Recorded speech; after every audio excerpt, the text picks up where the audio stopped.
Hello, my name is Trevor English, and today I'm going to talk to you about the Freud's structure of the mind theory. And now Freud came to see personality as having three aspects which work together to produce all of our complex behaviors. These are the id, the ego, and the superego. They're represented by the iceberg diagram. All these three components need to be well balanced in order to have a good amount of psychological energy available and have reasonable mental health. These things work together on some functions, and they each have their independent functions that they use within our mind. The first one is at the top of the iceberg, and it's called the id.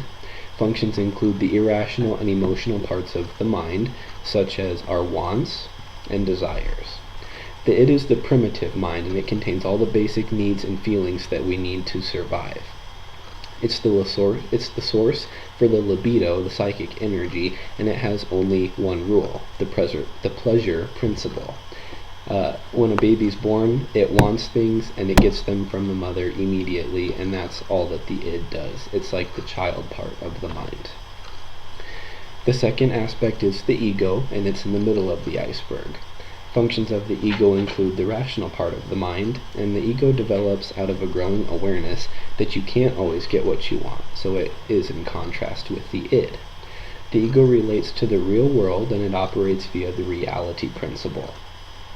The ego realizes that the need for compromise and negotiates between the id and the superego, which I'll talk about in a little bit. The ego's job is mainly to get the id's pleasures, but to be reasonable about them in the long-term consequences of the mind.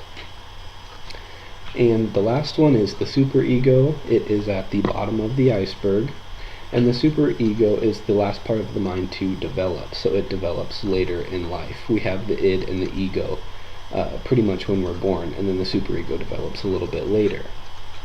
The superego might be called the moral part of the mind, because the superego becomes an embodiment of parental and societal values, so it watches out for what we do. And it also stores and enforces rules. But the superego constantly strives for perfection, and even though the perfection isn't ideal, it's far from the reality or possibility of the situations that we're involved in. So that's basically what the iceberg structure of the mind theory is for Freud, and thanks for watching.